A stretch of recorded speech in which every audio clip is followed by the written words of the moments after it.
और इस बीच बड़ी खबर, जहां विजयपुर उपचुनाव में 21 राउंड की मतगणना के बाद कांग्रेस उम्मीदवार मुकेश मल्होत्रा 7,428 वोट से जीत गए हैं। कांग्रेस के मुकेश मल्होत्रा ने बीजेपी के उम्मीदवार वन मंत्री रामनिवास रावत को हराकर विजयपुर का चुनावी रण जीत लिया है। तो बड़ी खबर इस वक्त मिल रही है। विजयपुर, जो कि कांग्रेस का किला कहा जाता है, कांग्रेस का दबदबा रहता है, और देखिए दबदबा यहां पर बरकरार है क्योंकि कांग्रेस के जो प्रत्याशी हैं मुकेश मल्होत्रा, उन्होंने इस सीट को जीत लिया है। और रामनिवास रावत की बात की जाए तो हालांकि देखिए कांग्रेस में जब वो रहे थे और कांग्रेस के चेहरे पर वो लड़े थे, तब कई दफा इसी सीट से वो जीते थे, लेकिन इस बार लोकसभा चुनाव के दौरान यहां पर रामनिवास रावत ने इस्तीफा दिया था कांग्रेस से, बीजेपी में वो शामिल हो गए थे। उसके बाद बीजेपी पार्टी ने उन्हें अपना कैंडिडेट बनाया था और उम्मीद यही थी कि बीजेपी इस बार कांग्रेस के किले को भेदेगी, लेकिन जो कांग्रेस का दबदबा शुरुआत से इस सीट पर हम देखते आए हैं, वो दबदबा इस बार भी बरकरार रहा। क्योंकि एक बड़ी अपडेट देखिए, आपको एक बार फिर से बताते चले, विजयपुर उपचुनाव में 21 राउंड की मतगणना होनी थी और 21 राउंड की मतगणना हो चुकी है, जिसके बाद कांग्रेस के उम्मीदवार मुकेश मल्होत्रा 7,428 वोट से जीत गए हैं। तो कांग्रेस के लिए एक बड़ी जीत यहां पर, और कांग्रेस के मुकेश मल्होत्रा ने बीजेपी के उम्मीदवार वन मंत्री रामनिवास रावत को हरा दिया है। रामनिवास रावत जो कि बीजेपी में शामिल हुए थे, और रामनिवास रावत के लिए देखिए मंत्री पद बचाना यहां पर बहुत ज्यादा जरूरी था, लेकिन विजयपुर सीट वो हार चुके हैं। तो बड़ी खबर इस वक्त सामने निकल कर आ रही, मध्य प्रदेश की बुधनी और विजयपुर, इन दोनों सीटों पर उपचुनाव थे और विजयपुर से ये बड़ी अपडेट सामने निकल कर आ रही है। ज्यादा जानकारी के साथ हमारे सहयोगी अजय राठौर हमारे साथ जुड़ गया, सीधा उनका रुख करेंगे। और अजय, देखिए विजयपुर की अगर बात की जाए तो यही कहा जाता है कि कांग्रेस का दबदबा यहां पर होता है, हालांकि चेहरा यहां पर बदला, लेकिन पार्टी का दबदबा बरकरार है। बिल्कुल, ये अब नतीजे साफ हो गए हैं कि कांग्रेस ने अपना किला बचा लिया है और कांग्रेस के उम्मीदवार मुकेश मल्होत्रा ने बीजेपी के जो उम्मीदवार थे वन मंत्री रामनिवास रावत को लगभग 7,428 वोटों से शिकस्त दे दी है। और मैं ये माना जा रहा था कि जिस तरीके से कांग्रेस यहाँ मेहनत कर रही थी, कांग्रेस नेता दावा भी कर रहे थे कि ये कांग्रेस का मजबूत गढ़ है और इससे कांग्रेस जरूर बचाएगी। और इन रुझानों ने साफ कर दिया है कि कांग्रेस के जो उम्मीदवार हैं उन्होंने कांग्रेस की लाज बचाते हुए एक बार फिर से इस जीत को कांग्रेस की झोली में डाल दिया है। और बीजेपी की अगर बात करें तो बीजेपी के काफी जो बड़े नेता है, चाहे मुख्यमंत्री हो, चाहे वो वी डी शर्मा हो, चाहे वो तमाम मंत्री हो, इस चुनाव में रामनिवास रावत के प्रचार के लिए आए थे, लेकिन किसी भी नेता का जादू जनता पे चला नहीं है। और बीजेपुर का रण जो है वो कांग्रेस ने जीत लिया है और जनता का जो फैसला है वो ईवीएम से साफ हो चुका है कि इस बार जनता का मन जो है कांग्रेस के साथ था। देखिए अगर वोटों की बात की जाए तो देखिए बहुत ज्यादा अंतर तो नहीं है, 7,428 वोट यहां पर नजर आते, लेकिन देखिए जीत तो जीत होती है। और देखिए ये भी कहा जा रहा था कि जनता नाराज है और शायद वो नाराजगी नतीजों में साफ तौर पर दिखाई दी है। अजय, बिल्कुल, जिस तरीके से ये तस्वीर साफ आ रही थी कि जिस रामनिवास रावत ने कांग्रेस का पाला छोड़ के बीजेपी का दामन थामा था, तो कहीं ना कहीं जो लोग हैं वो उनसे नाराज चल रहे थे। हालांकि इस चुनाव में साइलेंट वोटिंग हुई है। जो आदिवासी चेहरे के तौर पे मुकेश मल्होत्रा है, उनके साथ में जो आदिवासी समाज है वो पूरा का पूरा शिफ्ट हुआ है। तो आदिवासी समाज जो निर्णायक रहता है और उसी ने एक कांग्रेस को फिर से बड़ी जीत दिलाई है। कहीं ना कहीं दल बदल का मामला होता है वो रामनिवास रावत के साथ हुआ है और रामनिवास रावत जो है बीजेपी के उम्मीदवार के तौर पर ये चुनाव हार गए हैं। हालांकि मेहनत बहुत की गई थी, लेकिन जनता ने रामनिवास रावत को नकारते हुए कांग्रेस को अपना आशीर्वाद दिया है। और इसी के साथ अजय, चलिए यहाँ पर आपको रोकना चाहूंगी मैं। जीतू पटवारी जो कि प्रदेश अध्यक्ष कांग्रेस से, सीधा उनका रुख करते हैं। सर देखिए, विजयपुर सीट की बात की जाए जो कि आप लोगों का किला कहा जाता था, और किला बचाने में आपकी पार्टी कामयाब हुई है, क्या कुछ कहेंगे? नहीं, सवाल ये है कि भारतीय जनता पार्टी ने लगभग 50 करोड़ रुपया खर्च किया। उसके बाद प्रशासन में कलेक्टर और एसपी दोनों बीजेपी के सबसे बड़े चुनाव संचालक थे। चुनाव आयोग ने भी हमारी सारी जितनी हमने शिकायतें की, एक नहीं सुनी। चुनाव आयोग नतमस्तक था बीजेपी के सामने। उसके बावजूद जनता ने मुकदमे हुए कार्यकर्ताओं पर जेल भेजे गए, कई तरह की यातनाएं हुई, मेरा एक एक कार्यकर्ताओं ने जिस तरीके से चुनाव लड़ा, मैं उनके प्रति नतमस्तक हूँ। और ये जीत बाबा साहब अम्बेडकर के संविधान की जीत है। ये जीत मध्य प्रदेश के कांग्रेस के कार्यकर्ताओं की और खासकर बुधनी विजयपुर दोनों के कार्यकर्ताओं को मैं हेड करता हूँ। शिवराज जी जहाँ 1,30,000 से लोकसभा बुधनी जीते थे, वहाँ क्लोज फाइट 3-4 हजार की लीड चल रही है बीजेपी की। ये अपने आप में मैसेज है कि भारतीय जनता पार्टी मध्य प्रदेश में अपनी जड़ें खो चुकी है। और ये जो वादे किए थे इनने, मोदी गारंटी दी थी, एक पूरी नहीं की, वो जनता ने जनादेश दिया।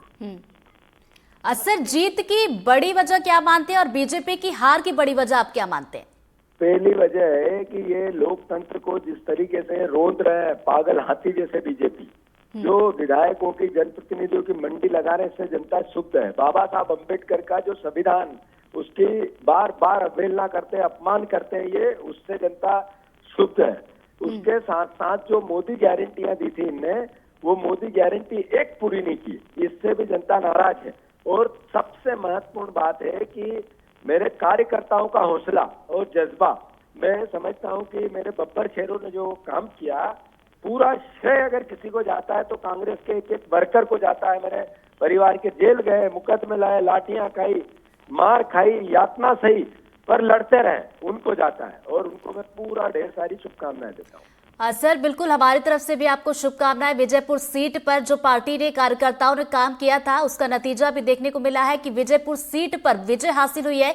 बुधनी को लेकर मैं बात करना चाहूंगी। सर, बुधनी की बात की जाए, बीजेपी का किला कहा जाता है, क्या इस किले को भी यहाँ पर जो पार्टी के प्रत्याशी है मुकेश मल्होत्रा, वो क्या, माफ कीजिएगा, राजकुमार पटेल, क्या वो इस किले को भेद पाएंगे? ऐसा है कि राजकुमार पटेल जी हमारे प्रत्याशी हैं, पर यहाँ पर ये सीट कांग्रेस की थी। ये मुख्यमंत्री चुनाव लड़ते थे, वो भी चुनाव लूटते थे। शिवराज खुद पूरे प्रशासन को लेके चुनाव को लूटते थे। 50% बूथों पर कैंडिडेट, हमारे कैंडिडेट के पोलिंग एजेंट नहीं भेज पाते थे।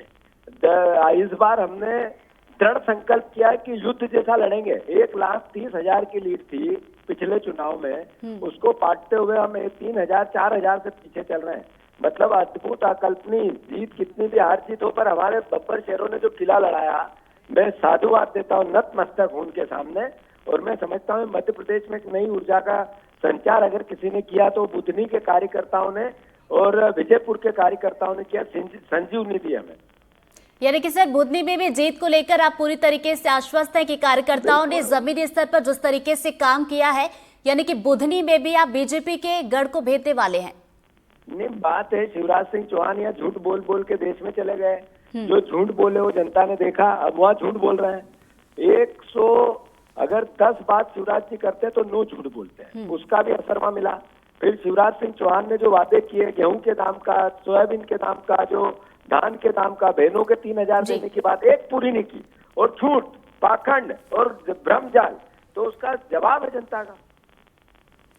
चलिए, बहुत बहुत शुक्रिया सर हमारे साथ जुड़ने के लिए और बातचीत के लिए। तो देखिए, ये बड़ी खबर, विजयपुर में जहां पर कांग्रेस का दबदबा कहा जाता है, यहां पर कांग्रेस का दबदबा बरकरार है। विजयपुर उपचुनाव की बात की जाए तो कांग्रेस ने जीत हासिल की। 21 राउंड में यहां पर गिनती हो रही थी, 21 राउंड पूरे हो चुके हैं। और चलिए, इसी खबर पर ज्यादा जानकारी के साथ हमारे सहयोगी अमृतांशी हमारे साथ जुड़ गए, सीधा उनका रुख करेंगे। अमृतांशी, विजयपुर सीट पर उपचुनाव की बात की जाए तो शुरुआत में यही लग रहा था कि कुछ तस्वीर शायद बदल सकती है बुधनी में, जबकि हम देख रहे थे कि चौंकाने वाले रुझान आ रहे थे, लेकिन विजयपुर में अभी तक जो हम देखते आए हैं वही नतीजे यहां पर देखने को मिले। कांग्रेस के जो प्रत्याशी हैं वो जीत गए। देखिए रितु, सुबह से हम एक दूसरे से लगातार बातचीत कर रहे हैं और सुबह भी मैंने ये बात कही थी कि नतीजों को पलटते और बदलते देर नहीं लगती है। और शायद ये तस्वीरें जो अभी बीजेपी में होनी चाहिए थी, लेकिन यहाँ अब कांग्रेस में देखने को मिल रही है। पूरी तरह यहाँ पर रुझान शुरू के गलत साबित हो गए। यहाँ पर विजयपुर सीट, जो कि हमेशा से कांग्रेस कहती कि हमारा गढ़ है, हम इसको जीत कर रहेंगे, यहाँ पर कांग्रेस को जीत मिली है। और जीत भी देखिए ऐसी वैसी सीट पर नहीं मिली है, जीत भी वहाँ जो सीट जो है वो विजयपुर सीट, और वो विजयपुर सीट जहाँ पर बड़ी संख्या में जो है वो यहाँ पर कांग्रेस के नेता पहुंच रहे थे। वो हम कह सकते हैं कि प्रचार कर रहे थे, खुशियां आप देखिए आप मना रहे हैं। यहाँ पर कांग्रेस कार्यालय में जो है वो जश्न मनना शुरू हो गया है। यहाँ पर पटाखे जलाए जा रहे हैं, ढोल बज रहे हैं, एक दूसरे को कांग्रेसी यहाँ पर मिठाई खिलाते हुए नजर आ रहे हैं। क्योंकि देखिए कि जीत जो है वो कांग्रेस के लिए भले ही विधानसभा में जिस तरह के परिणाम रहे हो, लोकसभा में परिणाम रहे हो, लेकिन ये जो जीत है ये कांग्रेस के लिए बहुत बड़ी है। क्योंकि कांग्रेस से ही बीजेपी में शामिल हुए मंत्री रामनिवास रावत को यहाँ पर कांग्रेस के मुकेश मल्होत्रा, जो कि पहले निर्दलीय चुनाव लड़े थे, अब वो कांग्रेस में चुनाव लड़े हैं और अब वो जीते हैं। अब आप देखेंगे कि यहाँ पर जीतू पटवारी की तस्वीर हाथ में है और यहाँ पर एक जो है जीतू, ये नायक जी चुनाव में वोट डले, विजयपुर में ऐतिहासिक जीत कांग्रेस को यहाँ मिल गई है। 7,000 से आपने आपकी पार्टी के अब मंत्री बने, लेकिन अब बीजेपी को वहाँ पर हरा दिया। देखिए, मतदाताओं ने बहुत गंभीर निर्णय दिया है, लोकतंत्र को बचाया है, विपक्ष को मजबूत किया है और दल बदलुओं के खिलाफ एक सशक्त संदेश मतदाताओं ने दिया है। ये मतदान बहुत पॉलिटिकल मैच्योरिटी के साथ हुआ है। इससे आने वाले समय में जो विचारधारा पर नहीं टिकने वाले लोग, जो फायदा और नुकसान का लेखा जोखा लगाने वाले लोग तो सैयद होंगे। ये जीत जीतू पटवारी के नेतृत्व में विजयपुर की जनता और लोकतंत्र की जीत है।